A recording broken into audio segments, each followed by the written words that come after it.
السلام علیکم ورحمۃ اللہ وبرکاتہ۔ پارہ نمبر 1۔ اعوذ باللہ من الشیطان الرجیم، بسم اللہ الرحمن الرحیم۔ رب اشرح لی صدری ویسر لی امری واحلل عقدۃ من لسانی یفقہوا قولی، رب زدنی علما، اللہم فقہنا فی الدین۔ بسم اللہ الرحمن۔ هو الذی خلق لکم ما فی الارض جمیعا، وہ اللہ ہی وہ ذات ہے جس نے پیدا کیا تمہارے لیے جو کچھ زمین میں ہے سارے کا سارا۔ کتنی بڑی خوشی اور آنر کی بات ہے کہ انسان کو اللہ نے اتنا آنر دیا کہ اس کے لیے پوری زمین سجائی۔ پوری زمین کی ہر چیز جو ہے وہ انسان کے لیے ہے، چاہے وہ کھانے کے لیے ہے یا پہننے کے لیے ہے یا دیکھنے کے لیے ہے، کوئی بھی چیز بیکار نہیں۔ اور ساری چیزیں اگر دیکھے تو انسان اپنے لیے استعمال کرتے۔ پہاڑ اتنے بڑے، انسانوں کی خوبصورتی، یعنی انسان کیسے ان پہ ہائکنگ کرتا ہے، ان پہ گھر بناتا ہے، پھر اتنے خوبصورت آبشاریں اور سمندر اور دریا اور باغات، کتنی خوشی ہوتی ہے اگر انسان یہ سوچے کہ میرے لیے بنایا۔ اس رب نے اتنا اہتمام کیا اپنے اس انسان کو زمین پر اتارنے سے پہلے کہ اس کی نیچر کو کیا پسند ہے، کلرز میں اس کو کون سے اچھے لگیں گے، کون سے اس کو اٹریکٹ کریں گے، کس طرح کا یہ کھانا پسند کرے گا، کس طرح کا یہ رہنا پسند کرے گا، اس کے گھر کیسے ہونے چاہیے، پھر اس کا لباس کیسے ہونا چاہیے، اور اس کا دنیا میں ایک جگہ سے دوسری جگہ جانے کے لیے کیا اس کی لگژریز ہونی چاہیے، کیسی کیسی سواریاں بنائی، کیسے کیسے جانور بنائے۔ کچھ کو انسان پالتا ہے، کچھ کو دیکھتا ہے تو خوش ہوتا ہے، اس کے فائدے کے لیے ایک چھوٹی چیز ایک فائدے کے لیے، کیونکہ دیکھنے میں کچھ چیزیں نقصان دہ ہوتی ہیں لیکن وہ ان کے فائدے اس طرح ہوتے کہ وہ اور نقصان دہ چیزوں کو ختم کرتی ہیں۔ تو اس طرح اللہ تعالیٰ نے یہ ساری کائنات کی خوبصورتیاں، اس کے فائدے انسان کے لیے بنائے، کیونکہ جو فائدہ ہم اٹھاتے ہیں وہ کوئی مخلوق نہیں اٹھاتی۔ کتنے اچھے فروٹ اور سبزیاں ہم کھاتے ہیں، کتنا اچھا کپڑا ہم پہنتے ہیں، کوئی جانور اس طرح کا کپڑا نہیں پہنتا، کوئی فروٹ نہیں کھاتا، الا یہ کہ کسی کا باسی ہو جائے اور خراب ہو جائے تو وہ جانور کے آگے ڈالا جاتا ہے، یا ہمارے چھلکے جو ہم پھینکتے ہیں وہ جانوروں کے آگے ڈالے جاتے ہیں۔ نہ جنوں کا ایسا لباس ہے، نہ جنوں کی ایسی خوراک ہے، حالانکہ وہ بھی ایک مکلف مخلوق ہے، یعنی ان سے بھی سوال جواب ہوگا۔ ان کے لیے بھی نبی صلی اللہ علیہ وسلم آئے، ان کے لیے بھی قرآن آیا، لیکن وہ خوبصورتیاں نہ بولنے میں ہیں ان کی، نہ ان کے شکلوں میں ہیں، نہ ان کے لباس میں ہیں، نہ ان کی عادتوں میں ہیں۔ یہ سارا کچھ انسان کے لیے اللہ نے بنایا۔ کیسے انسان غور و فکر کرے تو اس کے رنگوں میں کتنا فرق ہے، گرین کلر کی کتنے شیڈز ہیں، ریڈ کلر کے کتنے شیڈز ہیں، اور پھولوں کے کیسے کیسے رنگ ہیں، اور پھلوں کے کیسے کیسے ٹیسٹ اور کلر اور رنگ، اور یہ سارا کچھ اللہ تعالیٰ نے ہمارے لیے بنایا۔ اس نے کہا میں سب کچھ تمہارے لیے بنایا، تمہیں اپنے لیے بنایا۔ یہ نہیں کہ اللہ کو عبادت کی کوئی کمی تھی، اللہ نے انسان کو ارادہ اور اختیار دیا۔ اللہ چاہتا ہے کہ اس ارادے اور اختیار کے ساتھ وہ میری طرف آئے، دنیا میں اتنی اٹریکشن رکھتی، پھر وہ دیکھنا چاہتا ہے کہ ان چیزوں سے کتنا اوپر اٹھ کے انسان میری طرف آتا ہے۔ ہماری خاطر بنانے والا رب ہم سے محبت کرتا، پھر ہمیں ان چیزوں کا استعمال بھی اس نے سمجھایا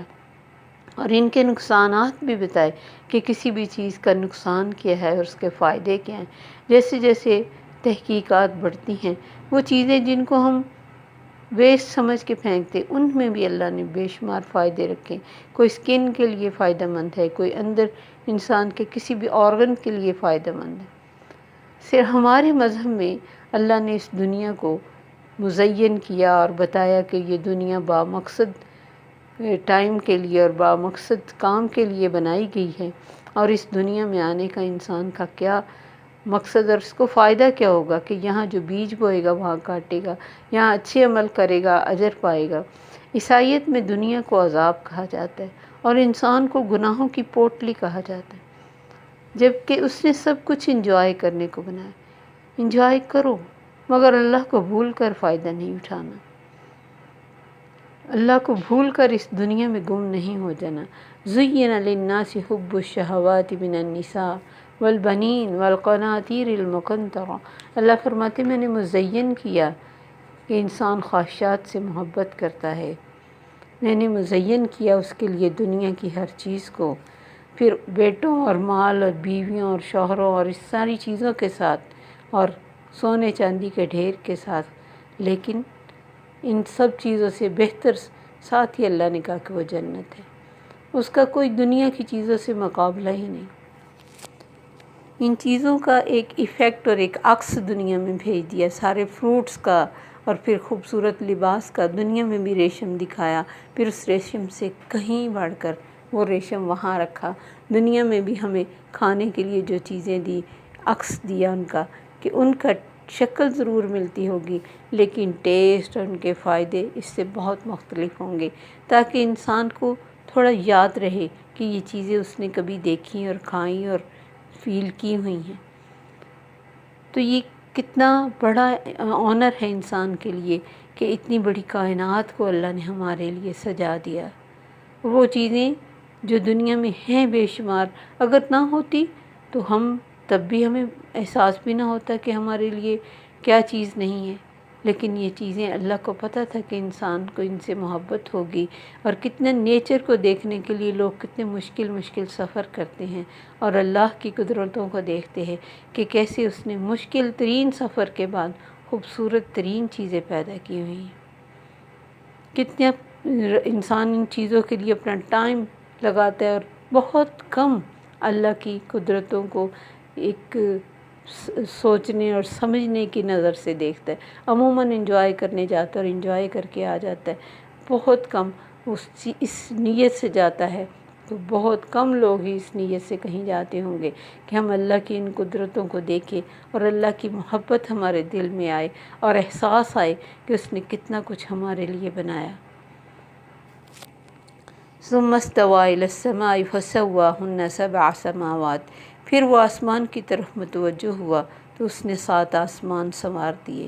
اور تسویہ ہوتا ہے ہر لحاظ سے، ہر اینگل سے اس کو سیٹ کیا، کسی کا کوئی کنارہ، کوئی نہ چیز ٹیڑھی ہے نہ باہر نکلی ہوئی ہے۔ ہم کتنی بھی خوبصورت چیز کو ریڈی کریں، کچھ نہ کچھ، جیسے ایک فرش ایک آرکیٹیکٹ بناتا ہے، لیکن جب آپ اس پہ پانی گرائیں تو لگے گا کہ یہ اس طرف جا رہا ہے اس طرف جا رہا ہے، یعنی اس کی ڈھلوان ہی صحیح نہیں بنتی۔ انسان اتنا خوبصورت چیز بنا ہی نہیں سکتا، ضرور اس میں کچھ نہ کچھ فرق رہ ہی جاتا ہے، اور پھر اگر چیز اچھی بنے تو کچھ ٹائم گزرتا ہے تو وہ چیز کبھی دیمک لگ جاتی، کبھی آؤٹ ڈیٹڈ ہو جاتی۔ تو اس نے آسمان بنایا جو کبھی آؤٹ ڈیٹڈ نہیں ہوتا، جس میں کبھی شگاف نہیں پڑتا، جس میں کبھی نقص نہیں آتا، اور پھر 7 آسمان۔ وَهُوَ بِكُلِّ شَيْءٍ عَلِيمٌ، اور یہ نہیں ہے کہ اتنے بڑے آسمانوں کو بنا کے وہ کسی چیز سے بے خبر ہو گیا ہو۔ کتنے کیمرے لگانے پڑتے ہیں اگر ایک انسان بڑا گھر بناتا ہے، کتنے گارڈز رکھنے پڑتے ہیں، نوکر رکھنے پڑتے ہیں، نوکروں کو دیکھنا پڑتا ہے وہ نہ کچھ غلط کام کر رہے ہوں، تو کتنی محنتیں کرنی پڑتی انسان کو چند کنال کے گھر کے لیے۔ اس نے اتنی بڑی کائنات بنائی، اور کائنات کے ایک ایک ذرے، ایک ایک پتے کو جانتا ہے۔ ما تسقط من ورقة، کوئی پتا نہیں گرتا، کتنے پتے گرے، آج کل جیسے خزاں ہے، انسان کہیں راستے سے گزرے تو ڈھیروں پتے اس کے پاؤں کے نیچے آتے ہیں، اور اس کو پتہ ہے کس درخت سے کب کون سا پتا گرا تھا، کتنے پتے میں نے اگائے ہیں اور کتنے گر گئے ہیں اور کتنے میں نے دوبارہ اگانے ہیں، کیسے کاٹ کے رکھ دیتے ہیں سارے درخت کو اور تھوڑی ہی دیر میں پھر نکلنے شروع ہو جاتے ہیں، اور وہ ہر چیز کو جاننے والا۔ وَإِذْ قَالَ رَبُّكَ لِلْمَلَائِكَةِ، اور جب کہا تیرے رب نے فرشتوں سے، اِنِّي جَاعِلٌ فِي الْأَرْضِ خَلِيفَةً، بے شک میں بنانے والا ہوں زمین میں خلیفہ۔ قَالُوا أَتَجْعَلُ فِيهَا مَن يُفْسِدُ فِيهَا، انہوں نے کہا کیا تو بنائے گا اس میں جو فساد کرے گا اس میں، وَيَسْفِكُ الدِّمَاءَ، اور بہائے گا خون۔ اب اللہ تعالیٰ نے فرشتوں کے سامنے یہ ذکر کیا کہ میں زمین کے لیے ایک خلیفہ بنانے لگا ہوں، یعنی زمین پر آنے کے لیے، یہ نہیں کہ ان کو جنت میں رکھا تھا، یا تو وہ ایک ٹیسٹ کے لیے رکھا تھا، جنت میں رہنے کے لیے نہیں بنایا تھا۔ جیسے لوگ کہتے کہ حضرت آدم اور اماں حوا نے دانا کھایا تو بطور سزا اللہ نے انہیں دنیا میں بھیجا، یہ غلط ہے، کیونکہ جاعل فی الارض کی بات ہے۔ تو انہوں نے جب اللہ تعالیٰ کی اس بات کو سنا تو وہ تھوڑے حیران ہوئے، کیونکہ زمین پر انسانوں سے پہلے جن آباد تھے اور انہوں نے دنیا میں بہت فساد مچایا تھا۔ تو انہوں نے اس سوچ کے بھی پیش نظر کہا کہ یا اللہ، تو یہ تو دنیا میں فساد کرے گا جسے تو نے ارادہ اور اختیار بھی دینا ہے، اور خون بہائے گا، یسفک الصفاق سے ہے کہ ظلم کر کے خون بہائے گا۔ اور خلیفہ کا معنی ایک کے بعد ایک آنا، یعنی نسلوں تک یہ مخلوق چلے گی۔ اور کچھ علماء کی رائے ہے کہ اس کا مطلب یعنی اللہ کی جو خوبصورت کوالٹیز ہیں ان کا ایک ریفلیکٹ اس انسان میں ہونا چاہیے، اس لیے بھی اللہ نے بنایا کہ میں ایسا انسان بناؤں جو بہت مہربان ہو دوسروں کے لیے اور خیر خواہ ہو، یہ سب کچھ۔ تو انہوں نے اللہ سے جب یہ کہا تو اللہ نے ان سے کوئی بڑی بات نہیں کی، یعنی زیادہ اللہ تعالیٰ ڈائریکٹ بات کرتے ہیں اور بڑی بحثوں میں نہیں پڑتے۔ اللہ نے فرمایا، اور آگے سے انہوں نے یہ بھی کہا وَنَحْنُ نُسَبِّحُ بِحَمْدِكَ وَنُقَدِّسُ لَكَ، ہم تیری تسبیح بیان کرتے ہیں، تیری تعریف بیان کرتے ہیں، تیری پاکیزگی بیان کرتے ہیں، یعنی عبادت کا کام تو ہم ہو رہا ہے آپ کا۔ تسبیح و تقدیس کرنے والے پرامن فرشتے، تو عملی تسبیح تو جو پوری کائنات کر رہی ہے اللہ کی۔ اللہ نے فرمایا کُلٌ قد علم صلاتہ و تسبیحہ، سب اس کی نماز یا اس کی عبادت اور تسبیح کو جانتے ہیں، اور اس کے مطابق جیسے جیسے اللہ نے جن کو پیدا کیا اس کے مطابق وہ اللہ کو یاد بھی کر رہے ہیں۔ تو یہ چیز انہوں نے اظہار کی۔ اللہ نے فرمایا انی اعلم ما لا تعلمون، میں جانتا ہوں جو تم نہیں جانتے۔ پھر اللہ تعالیٰ نے آدم علیہ السلام کو کچھ چیزوں کے نام سکھائے۔ اب ان کون سی چیزیں تھیں اس بحث میں انسانوں کو پڑھنے کی ضرورت نہیں، کچھ انسانوں کے نام تھے یا دنیاوی چیزوں کے نام تھے، کوئی علم الاسماء تھا واللہ اعلم۔ اور پھر عرضہم علی الملائکہ، ان چیزوں کو جو بھی اللہ نے ان کو سکھائی تھی ان کو فرشتوں کے سامنے پیش کیا، عرضہم جمع کا صیغہ۔ فقال انبئونی باسماء ہؤلاء ان کنتم صادقین، کہا ان چیزوں کے نام بتاؤ اگر تم سچے ہو اپنے دعوے میں کہ یہ اس انسان کو پیدا کرنے کا کوئی اتنا بڑا فائدہ نہیں نظر آ رہا، تو بتاؤ میں نے اس کو کیا سکھایا۔ یعنی اللہ نے دکھایا کہ اس میں سیکھنے کی کتنی صلاحیت ہے، اور دنیا میں کیسے اچھے اچھے انسان آئیں گے۔ ان انسانوں کی بھی جیسے علماء کہتے کہ بہت بڑے بڑے جو نیک جیسے انبیاء صلحاء اور یہ سارے ان کے سامنے دکھائے کہ اب ان کے نام بتاؤ۔ قالوا سبحانک، انہوں نے کہا تو پاک ہے، لا علم لنا، ہمیں تو کوئی علم نہیں، الا ما علمتنا، مگر وہ جو تو نے ہمیں سکھایا۔ یعنی سبحانک، تیری بہت بڑی ہستی ہے، اس چیز سے پاک ہے کہ تو کوئی بے مقصد کام کرے، اور تیرا رتبہ اعلیٰ ہے تو اعلیٰ ہی رہے گا۔ ہمیں تو کچھ بھی نہیں پتہ سوائے اس کے جو تو نے ہمیں سکھایا۔ جتنا اللہ نے ان کے اندر فیڈ کیا تھا ان کو اتنا ہی پتہ تھا، اس سے زیادہ نہ وہ جانتے تھے نہ جان سکتے تھے۔ فرشتوں نے اپنی کم مائگی کا ذکر کر دیا، دنیا کا تو ان کو کچھ پتہ نہیں تھا۔ کائنات میں بھی اللہ نے آیات رکھی ہیں، قرآن میں بھی آیات رکھی ہیں۔ پھر جو اسلام لے آتا ہے، جس کے دل میں ایمان جڑ پکڑ لیتا ہے، وہ مومن بن جاتا ہے۔ اس لیے اللہ نے زمین و آسمان میں اتنا کچھ ہمارے لیے بنا کے کہا کہ اس کو دیکھو اور مومن بن جاؤ۔ کوئی بھی علم لو، اگر تدبر اور تفکر کرو تو رب ملے گا۔ تو اللہ تعالیٰ نے جب ان کو اس طرح کہا تو انہوں نے آگے سے فوراً اپنی کمزوری کا اظہار کیا اور کہا کہ تو ہی جاننے والا، تو ہی حکمت والا ہے۔ اللہ تعالیٰ نے پھر آدم علیہ السلام سے کہا انبئہم باسمائہم یا آدم، انہوں نے بتاؤ ان کو وہ نام جو میں نے سکھائے ہیں۔ فلما انباہم باسمائہم تو جب انہوں نے وہ نام بتا دیے، قال الم اقل لکم انی اعلم غیب السماوات والارض وعلم ما تبدون وما کنتم تکتمون، میں نے کہا نہیں تھا کہ میں جانتا ہوں زمین و آسمان کے غیب کو، اور میں جانتا ہوں جو تم ظاہر کر رہے ہو اور تم میں سے جو تم چھپاتے بھی ہو، کیونکہ ان میں جن بھی تھا، یعنی یہ جو شیطان تھا، اور اس کو بڑا زوم تھا کہ میں بہت زیادہ عبادت کرتا ہوں، اور اس کو تھا کہ میں بہت عبادت گزار ہوں، حتیٰ کہ فرشتوں میں اٹھتا بیٹھتا ہوں، تو میں تو بڑی چیز ہوں۔ اور آدم علیہ السلام کو جیسے اللہ پتلا ان کا بنا کے سیٹ کر رہے تھے، تو یہ چیک کر رہا تھا، اس کو پتہ تھا کہ یہ اللہ کے ہاتھ سے بننے والی چیز کوئی اہم چیز ہوگی، لیکن اس کی اہمیت کو میں نہیں مانوں گا۔ کیوں؟ میں تو بہت عبادت گار ہوں، اور اتنا عبادت گار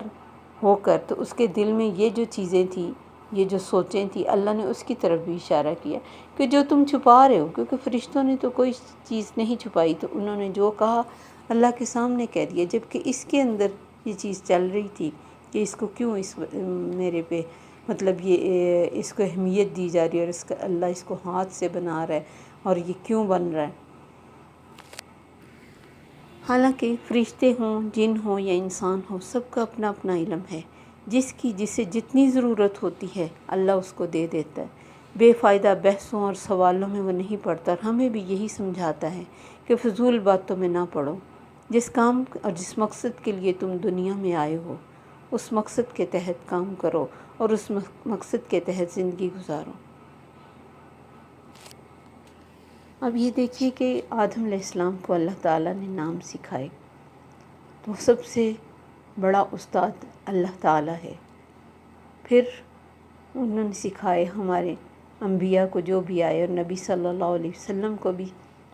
دل پر اتارنے والے اور سکھانے والے اور وہی بھیجنے والے اللہ تعالیٰ ہیں،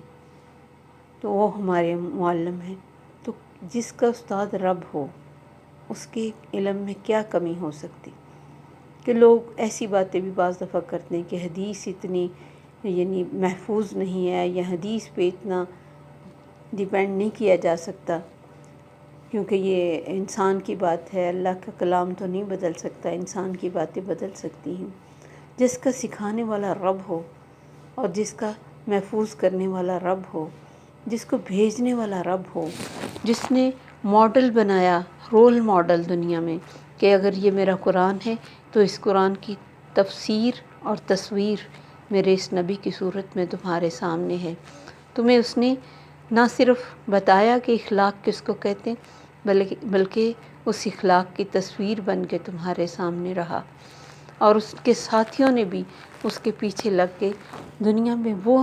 نقشہ اس اخلاق کا پیش کیا جو نہ کبھی قیامت تک کوئی کر سکتا ہے نہ کر سکا ہے۔ پھر بھی ہم ایسی باتیں منہ سے کریں کہ جس سے ہم کہیں کہ نہیں، حدیث پہ اتنی زیادہ یقین نہیں کیا جا سکتا، تو یہ بہت غلط بات ہے کہ رب نے اپنے نبی کو اپنا شاگرد بنایا اور اپنے سامنے سکھایا، اور کہا وَمَا يَنطِقُ عَنِ الْهَوَىٰ،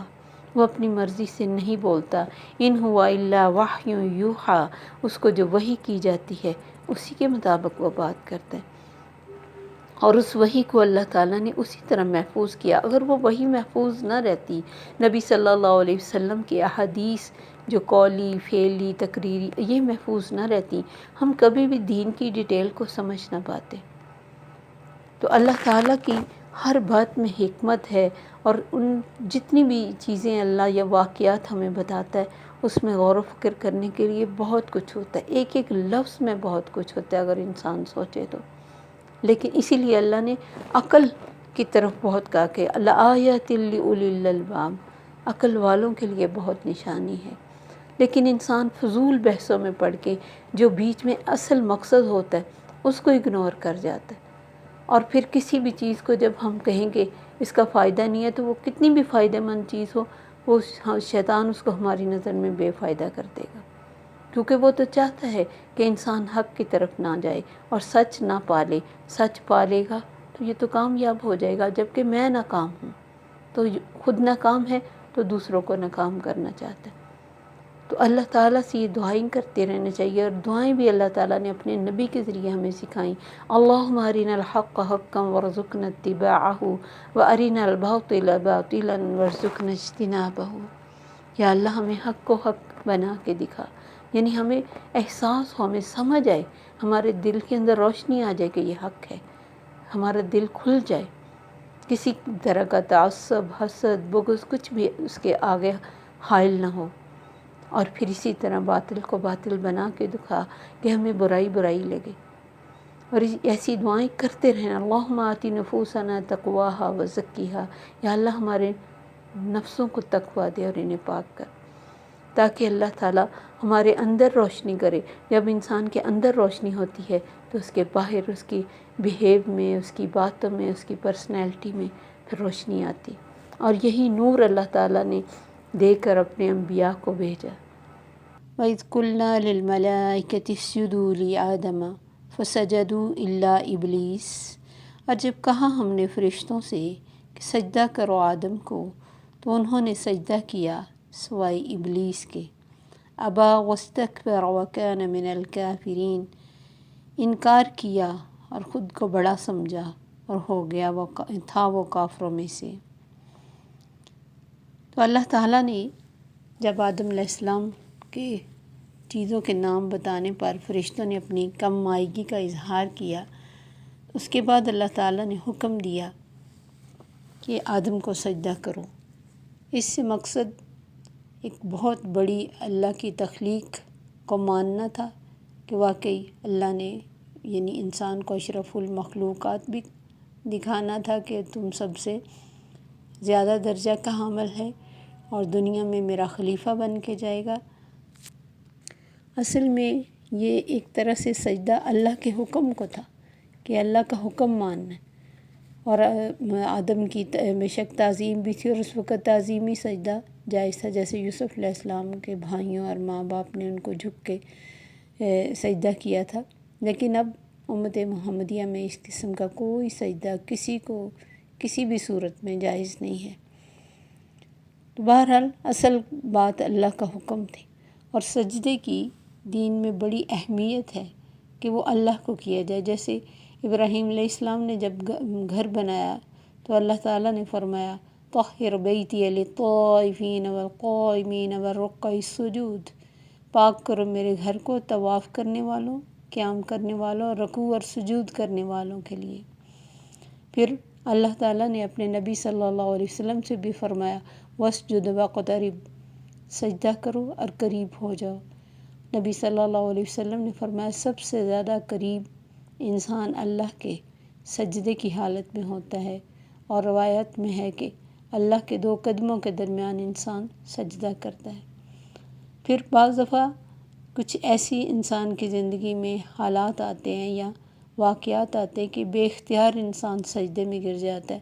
جیسے سمپل کوئی بہت زیادہ کسی کو خوشی ملتی ہے تو وہ بھی جھک کے سجدہ کرتا ہے۔ پھر جب جادوگروں نے موسیٰ علیہ السلام کے سامنے جادو دکھایا اور انہوں نے دیکھ لیا کہ موسیٰ علیہ السلام کی جو لاٹھی سانپ بنی ہے وہ جادو نہیں ہے، کیونکہ وہ تو اپنے کام میں ایکسپرٹ تھے، تو وہ بھی فوراً اللہ فرماتے سجدے میں گرا دیے گئے۔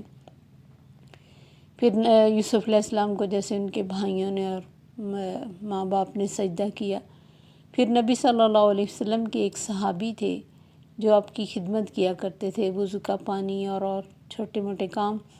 ایک دفعہ نبی صلی اللہ علیہ وسلم نے ان سے خوش ہو کے کہا کہ مجھ سے کچھ مانگنا چاہتے ہو تو مانگ لو۔ انہوں نے سوچ کے کہا اللہ کے نبی مجھے جنت میں آپ کا ساتھ چاہیے۔ فرمایا کچھ اور؟ کہا نہیں، مجھے جنت میں آپ کا ساتھ چاہیے۔ آپ نے فرمایا پھر سجدوں کی کثرت سے میری مدد کرنا، یعنی نوافل زیادہ پڑھا کرو تاکہ میں تمہاری سفارش کروں۔ پھر قرآن کے مختلف مقامات پر اللہ تعالیٰ نے آیات ایسی بڑی رکھی ہیں کہ اس کے اوپر سجدہ کا حکم ہے، اور مستحب ہے کہ اس وقت سجدہ کیا جائے، کیونکہ کئی آیات ایسی ہیں کہ اگر سجدہ نہ کیا جائے تو ہم بھی نہ کرنے والوں میں شامل ہو جاتے۔ پھر اچھے اور نیک لوگوں کے بارے میں اللہ نے فرمایا کہ جب ان پہ آیات پڑھی جاتی ہیں وہ روتے ہوئے سجدے میں گر پڑتے ہیں۔ لیکن شیطان نے انکار کیا اور خود کو بڑی چیز سمجھا، یعنی دو معنی ہے اس میں کہ بڑا ماننا اور بڑائی چاہنا۔ وَكَانَ مِنَ الْكَافِرِينَ، اس نے تکبر کیا کیا، اس کا خیال تھا کہ خلیفہ میں بنوں گا زمین میں، اور جب آدم علیہ السلام کو اللہ نے خلیفہ بنایا تو اس میں اکڑ آ گئی اور ضد اور حسد آ گیا کہ اسے مجھ پہ درجہ کیوں دیا جا رہا ہے، اور اس نے اللہ کے حکم کا انکار کر دیا۔ وَكَانَ مِنَ الْكَافِرِينَ، اور وہ تھا ہی کافر، یعنی اس کے دل میں اپنی بہت زیادہ عبادت کا زوم ہونا بھی کفر میں ہی آتا ہے۔ تو یہ کفر اس کے اندر پہلے ہی تھا، اور اس نے یہ چیز سوچی ہوئی تھی کہ یعنی اگر اس کو کچھ بھی میرے پہ اہمیت دی گئی تو میں نہیں مانوں گا، یہ چیز اس کے اندر تھی۔ پھر شیطان کی جیسے اس نے انکار کیا سجدے کا، اور اللہ تعالیٰ نے اسے جنت سے نکال دیا، اس نے اسی وقت سے انسان کے ساتھ دشمنی کی ٹھان لی اور اللہ کے سامنے بڑے بڑے دعوے کیے کہ میں اس کے دائیں بائیں آگے پیچھے ہر طرف سے آؤں گا، اس کے لیے دنیا کو مزین کروں گا اور اس کو شرک کی طرف لے جاؤں گا، تمہارا شکر نہ کرنے دوں گا، پھر اس کی اولاد میں حصہ لگاؤں گا، اس کے مال میں حصہ لگاؤں گا، اور اللہ نے بھی اس کو خوب چھوٹ دی ہوئی ہے کہ جاؤ جو بھی تیرے پیچھے لگے گا میں اسے جہنم میں ڈال دوں گا، لیکن ساتھ اللہ نے یہ بھی کہا کہ جو توبہ کرے گا آخری دم تک میں اس کی توبہ بھی قبول کروں گا۔ اسی لیے حدیث میں آتا ہے کہ جب بھی انسان توبہ کرتا ہے اسے بڑی تکلیف ہوتی کہ میں نے اسے بہکاتے ہوئے مدت لگائی اور اس نے توبہ کر کے اپنے آپ کو بخشوا لیا۔ پھر یہی جو کیڑا اس کے اپنے اندر تھا جی کہ خود پسندی کا اور خود کو اہم سمجھنے کا اور بڑا بننے کا اور تکبر کا، وہی کیڑا وہ انسانوں کے اندر ڈالتا ہے کہ انسان رنگ کی وجہ سے کسی کو، مال کی وجہ سے، نسل کی وجہ سے، ذات کی وجہ سے گھٹیا سمجھے۔ جب بھی کوئی انسان کسی کو گھٹیا سمجھتا ہے تو انہی چند چیزوں کی وجہ سے سمجھتا ہے نا، کہ یا تو اس کی ذات میرے سے گھٹیا ہے، یا اس کی نسل میرے سے کم تر، یعنی خاندان قبیلہ کم تر ہے، یا پھر خود پسندی ڈالتا ہے۔ جیسے موسیٰ علیہ السلام کے بارے میں آتا ہے کہ انہوں نے شیطان سے پوچھا تم کیسے گمراہ کرتے ہو؟ اس نے کہا میں سب سے پہلے انسان کے اندر خود پسندی ڈالتا ہوں۔ کہ یہ کیڑا تقریباً میجورٹی انسانوں میں آ جاتا ہے کہ میں بڑی چیز ہوں، کوئی اپنے شکل کی وجہ سے، کوئی اپنے عہدے کی وجہ سے، کوئی اپنی قابلیت کی وجہ سے، حالانکہ ہر چیز اللہ ہی نے دی ہوتی ہے، اس میں انسان کی اپنی کوئی بڑائی اور کوئی کوالٹی نہیں ہوتی۔ اگر اللہ ہی عقل کو ختم کر دے تو کیا کر سکتا ہے انسان؟ اور اللہ اگر کسی کو اس کی عقل کے استعمال کرنے پہ اس کو کوئی دنیا میں ترقی دے دیتا ہے تو اصل تو رحمت اللہ ہی کی ہوتی ہے، انسان خود کچھ کرنے کے قابل نہیں، لیکن اس کا کام وسوسے ڈالنا ہے۔ جیسے آدم علیہ السلام کو اللہ نے جنت میں رکھا تو اس نے ساتھ ہی ان کے دل میں وسوسے ڈالنا چاہیے، اور پھر انسان کے اندر کی خواہش کو سونگھ لیتا ہے کیونکہ اندر خون کی طرح گردش کرتا ہے، پھر جس طرف انسان کی خواہش ہوتی اس خواہش کو بڑا کر دیتا ہے۔ جیسے آدم علیہ السلام کو خواہش تھی کہ میں جنت میں رہوں تو اس نے ادھر سے ہی ان کو بہکایا کہ دیکھو تم نے یہ اگر پھل کھا لیا تم ہمیشہ جنت میں رہو گے، فرشتے بن جاؤ گے، ایسی وسوسے، اور پھر رکتا نہیں ہے، وسوسہ میں کوئی گیپ نہیں ہے، نہ تھکتا ہے نہ ڈسہارٹ ہوتا ہے کہ کسی محنت سے تھک جائے، نہیں، بہت ہر وقت اس کا یہی کام ہے کہ ایک سیکنڈ کے لیے بھی رکتا نہیں ہے۔ پھر اس کی چونکہ اپنی بے عزتی ہوئی ہے اس وجہ سے ایک انسان کی دوسرے سے بے عزتی کرواتا ہے، کبھی نوکر کی بے عزتی مالک سے کرواتا ہے، کبھی بیوی کی بے عزتی شوہر سے کرواتا ہے، کبھی شوہر کی بے عزتی بیوی سے کراتا ہے، کبھی ٹیچر سے شاگرد کی، یعنی جہاں بھی کسی انسان کی کوئی دوسرا بے عزتی کر رہا ہوتا ہے بلا وجہ تو یہ شیطان خوش ہوتا ہے کہ میں بے عزت ہوا، اچھا ہوا اس کی بے عزتی ہو رہی ہے۔ اسی لیے انسان جس نے بھی یعنی جو دین میں آتا ہے نہیں آتا، یا جو دین والے ہیں ان کو جیسے باتیں کرتا ہے، کوئی داڑھی کو بات کرے یا برقعے کو کرے یا دین کے کسی بھی ریچولز کو بات کرے، کیونکہ وہ جو رب والا بن جاتا ہے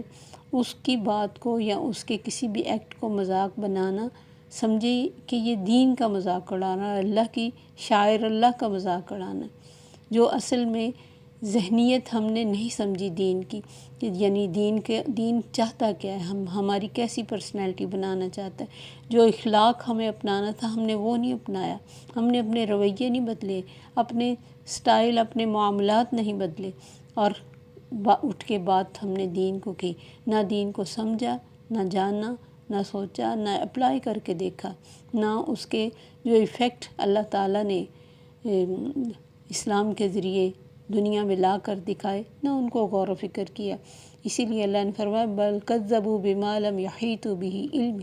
انہوں نے اس چیز کو جھٹلا دیا جس کے بارے میں انہیں کوئی علم نہیں تھا۔ تو اس کے بعد اللہ تعالیٰ نے فرمایا وَقُلْنَا يَا آدَمُ اسْكُنْ أَنْتَ وَزَوْجُكَ الْجَنَّةَ، ہم نے کہا آدم رہو تو اور تیری بیوی جنت میں۔ اسکن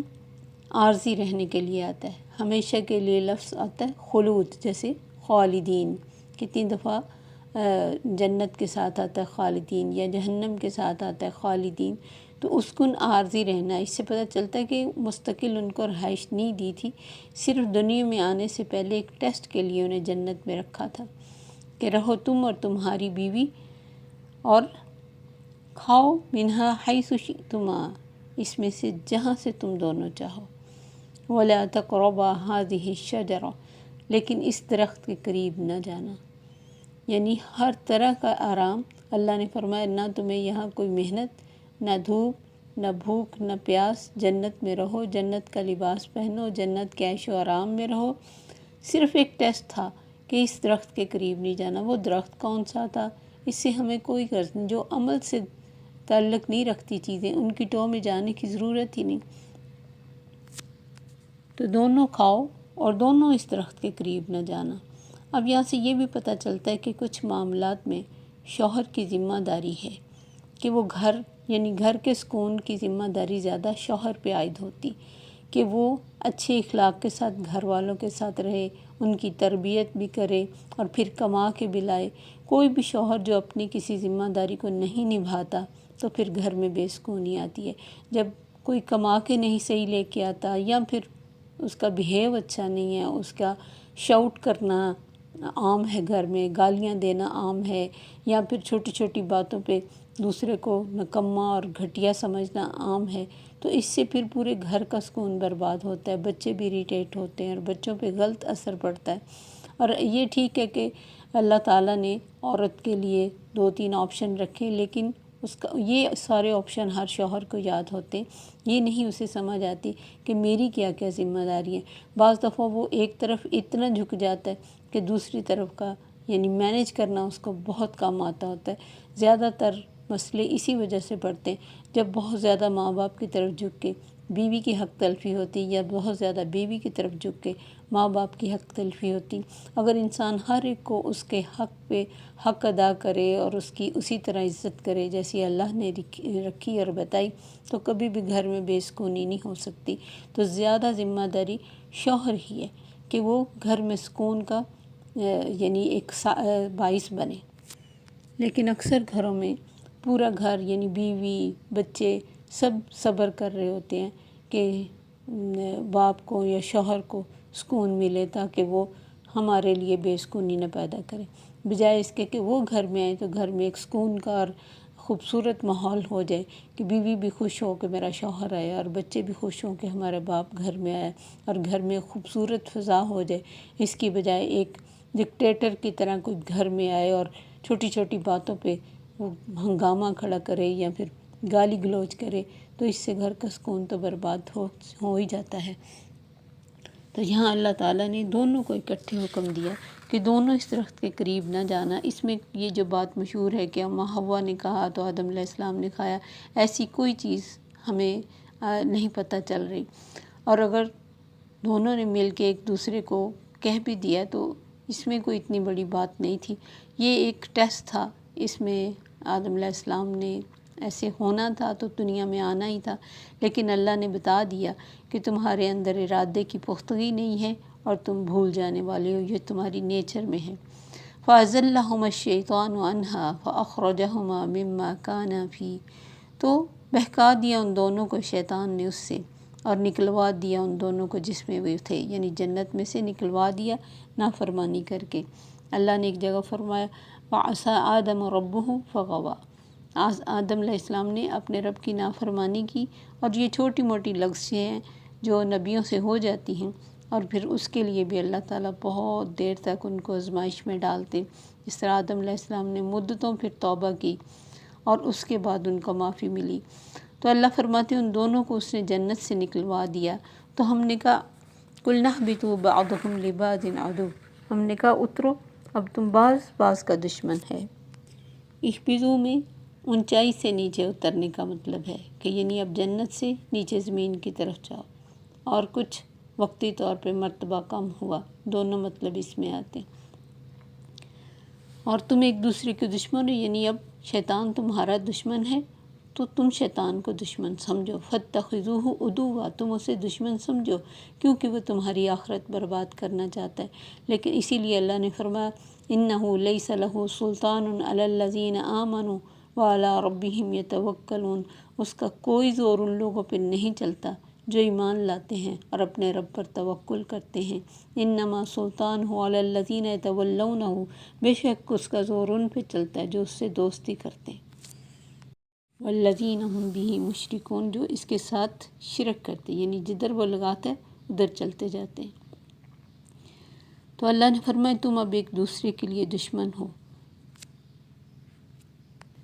وَلَكُمْ فِي الْأَرْضِ مُسْتَقَرٌّ وَمَتَاعٌ إِلَىٰ حِينٍ،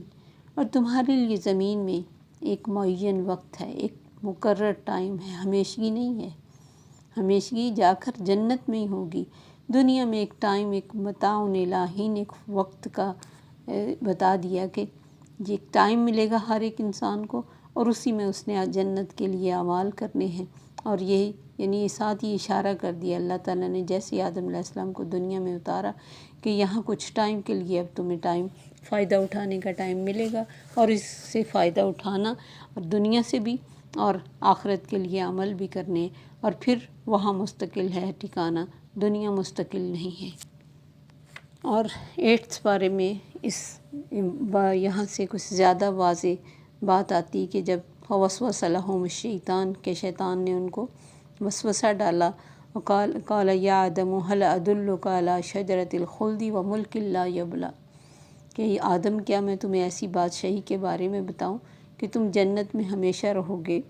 اور کبھی پرانی نہیں ہوگی، ایسی بادشاہی ملے گی۔ اور پھر وقاسمہما انی لکما لمن الناصحین، اب یہ بھی دیکھیں کہ دنیا میں جو بھی انسان شیطانی کام کرتا ہے وہ شیطان ہی بن جاتا ہے، اور پھر جب بھی انسان کو دین سے روکنے والا کوئی ہوتا ہے وہ اس کا خیر خواہ بن کے آتا ہے، قسمیں کھاتا ہے، اور اس کی بھلائی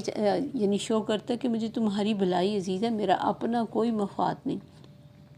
حالانکہ یہ ایک شیطانی وار ہوتا ہے جو اس کے ہمدرد کی شکل میں، وہ اس کا بالکل اپنے ماں باپ میں سے بھی کوئی ہو سکتا ہے جو اس کو دین سے روکے، اس کے بہن بھائیوں سے بھی ہو سکتا ہے، اس کے شوہر اور بیوی اور کولیگز اور کسی دوست کی شکل میں بھی ہو سکتا ہے، کیونکہ انسان جب کسی پہ ٹرسٹ کرتا ہے یہ اسی انسان کے ذریعے اسے ورگلانے کی کوشش کرتا ہے، اور پھر کسی بھی چیز پہ مطمئن نہیں ہونے دیتا۔ انسان کا دھیان ان چیزوں کی طرف شیطان لگاتا ہے جو اسے نہیں ملی ہوتی، جیسے آدم علیہ السلام کو اس نے کیا کہا، حالانکہ وہ جنت میں تھے، کہ فرشتے بن جاؤ گے مزید، یعنی اور بادشاہی ملے گی جو کبھی پرانی، یعنی کہ وہ بادشاہی کے بھوکے تھے، یعنی جنت میں چونکہ فرشتوں کے ساتھ رہ رہے تھے تو ان کا ہو سکتا ہے کہ دل ہو کہ میں ادھر ہی رہوں، انہیں پتہ تھا کہ مجھے دنیا میں بھیجا جائے گا لیکن وہاں ہی رہنا چاہتے تھے، اور اسی سے اس نے یعنی مطمئن نہیں ہونے دیا، اور مسلسل وسوسہ ڈالتا رہا کہ ادھر جاؤ، اور اس کو یعنی نافرمانی کے لیے اکساتا رہا۔ اور یہ اس کا کام فوری نہیں ہوتا، کسی انسان پر تو فوری اس کا حکم جل جاتا ہے، لیکن جتنا انسان تقوی والا ہوتا ہے اتنی زیادہ یہ محنت بھی کرتا ہے، اور اس کو محنت کرنی پڑتی ہے۔ اور معلوم نہیں کتنی دیر یہ آدم علیہ السلام کو بہکاتا رہا، تو جب انہوں نے اس درخت کا پھل کھا لیا تو ان کے جنتی لباس اتر گئے، اور یہی اس کا مین مقصد تھا۔ اللہ نے 8 بارے میں بتایا کہ وہ چاہتا تھا کہ ایک دوسرے کے سامنے ان کو بے لباس کرے، جو ان سے ایک دوسرے کے اعضاء چھپے ہوئے ہیں وہ ان کو دکھائے، یعنی شیطان کا پہلا وار انسان کی حیا پہ ہوتا ہے۔ جو بھی انسان لباس کو ختم کرتا رہتا ہے، کم کرتا رہتا ہے، یا پھر اس خود کو ننگا کرنے کی کوشش کرتا ہے، سمجھے وہ شیطان کا ساتھی بنا ہوا ہے۔ تو وہاں تک کہ اللہ نے آواز دی کہ آدم، میں نے تمہیں منع نہیں کیا تھا کہ اس درخت کے قریب نہ جانا؟ تو انہوں نے فوراً سے دعا پڑھی تھی، ربنا ظلمنا انفسنا، یعنی جھک گئے فوراً، شیطان کی طرح کھڑے نہیں، کہ یہ کوالٹی ہے انسان کی، بہت اچھی کوالٹی، کہ وہ جھک گئے اور اللہ تعالیٰ سے انہوں نے کہا ربنا ظلمنا انفسنا وَإِن لَّمْ تَغْفِرْ لَنَا وَتَرْحَمْنَا لَنَكُونَنَّ مِنَ الْخَاسِرِينَ، کہ یا اللہ میں نے اپنی جانوں پہ ہم نے ظلم کر لیے، تو نے رحم نہ کیا، تو نے نہ بخشا، تو ہم نقصان اٹھائیں گے۔ انہی الکلمات کی طرف ادھر اشارہ ہے، فَتَلَقَّىٰ آدَمُ مِن رَبِّهِ كَلِمَاتٍ، تو سیکھ لیے آدم نے اپنے رب سے کچھ کلمات، فَتَابَ عَلَيْهِ، تو پھر وہ مہربان ہوا اس پر، یعنی آدم علیہ السلام پر اللہ تعالیٰ مہربان ہوا۔ إِنَّهُ هُوَ التَّوَّابُ الرَّحِيمُ، بے شک وہ بہت توبہ قبول کرنے والا مہربان ہے۔ قُلْنَا اهْبِطُوا مِنْهَا جَمِيعًا، اللہ فرماتے پھر ہم نے کہا سب اترو اس میں، تم بھی، اب ہوا کے بارے میں بھی اور شیطان بھی، سب اتر جاؤ۔ فَإِمَّا يَأْتِيَنَّكُم مِّنِّي هُدًى فَمَن تَبِعَ هُدَايَ فَلَا خَوْفٌ عَلَيْهِمْ وَلَا هُمْ يَحْزَنُونَ، پھر اگر تمہارے پاس میری طرف سے کوئی ہدایت آئے، یعنی ہدایت آئے گی اور ہدایت کی پیروی کرنا ہے، فَمَن تَبِعَ هُدَايَ، جس نے میری ہدایت کی پیروی کی اسے کوئی خوف اور غم نہ ہوگا، کیونکہ آخرت بہت بڑے بڑے غموں کی جگہ بھی ہے، اور انسان کے مرنے کے ساتھ ہی اگر اس کے اعمال اچھے نہ ہوں تو اس پہ خوف اور غموں کا ڈھیر آ جاتا ہے۔ لیکن وہ جو ہدایت پر چلے ہوں گے، جنہوں نے زندگی ہدایت کے ساتھ اللہ کی رہنمائی میں گزاری ہوگی، اور پھر وہ جو ہم نے مانگی تھی کہ اہدنا الصراط المستقیم، اس کا بھی یہ جواب ہے فمن تبع ہدایا، کہ جس نے میری ہدایت کی پیروی کی اسے کوئی خوف اور غم نہ ہوگا۔ تو اس شیطان کے بے شمار وار ہیں، اگر انسان خوف اور غم سے بچنا چاہتا ہے تو اسے چاہیے کہ اس کے وار کو سمجھے کہ کس کس طریقے سے نئے نئے دور کے حساب سے اس اپنا وہ پینترا بدلتا ہے، اور نئی نئی چیزوں کے ذریعے انسان کو بہکاتا ہے، اور پھر اسے سیٹسفائیڈ کرتا رہتا ہے کہ کوئی فکر نہیں، جو تم نے کیا کوئی مسئلہ نہیں۔ یہ جتنے بھی سلوگن چلتے ہیں یہ سب شیطانی سلوگن ہیں کہ تم نے ایک ہی دفعہ جینا ہے، جیسے چاہو جیو، زندگی تمہاری ہے۔ کسی کی بھی اپنی زندگی نہیں، اللہ کی امانت ہے، جو بھی ہمارے پاس ہے سب اللہ کی امانت ہے، اس کی عطا ہے، ہم اس کو اپنی مرضی سے استعمال نہیں کر سکتے۔ ہم اللہ کے حکموں کے مطابق استعمال کریں تو ہماری پوری زندگی عبادت بن جاتی، چاہے ہم کھائیں پئیں سوئیں جاگیں، بچے ہوں شادی ہو، ہر چیز عبادت بن جاتی ہے اگر اللہ کے حکم کے مطابق ہم اس زندگی کو گزاریں۔ لیکن اگر اللہ کی نافرمانی کریں تو پھر ساری زندگی بھی خراب اور آخرت بھی خراب، یعنی یہ خود تو اللہ کی نظروں میں ملعون ہوا اور رجیم ٹھہرا اور دھتکار دیا گیا، اور چاہتا ہے کہ انسان بھی اسی طرح میرے پیچھے لگ کے تو جہنم میں جائے، اور اس کی اس چال کو ایک نیک انسان کبھی بھی کامیاب نہیں ہونے دیتا، وہ کوشش کرتا رہتا ہے، کیونکہ یہ تو ایک ساتھ ہے، یعنی ہر وقت کی کوشش کے ساتھ ہی انسان کے لیے ممکن ہے کہ وہ اللہ سے دعائیں کرے اور اپنے آپ کو دین کے ساتھ جوڑے رکھے اور فرائض کو ادا کرے اور اللہ سے پناہ مانگتا رہے، کیونکہ اللہ تعالیٰ نے ہمیں اس سے پناہ مانگنے کے لیے اسی لیے حکم دیا کہ اس کو کافی زیادہ طاقت دی ہوئی ہے کہ تم زندگی میں انسان کو اپنی پوری، کیونکہ اللہ کو یقین ہے کہ میرا نیک بندہ اس کے دھوکے میں نہیں آ سکتا، تو ہمیں اللہ اپنے نیک بندوں میں شامل کرے جس کے اوپر اس کا کوئی زور نہیں چلتا۔ السلام علیکم ورحمۃ اللہ وبرکاتہ۔ سبحانک اللہم وبحمدک، اشہد ان لا الہ الا انت، استغفرک واتوب الیک۔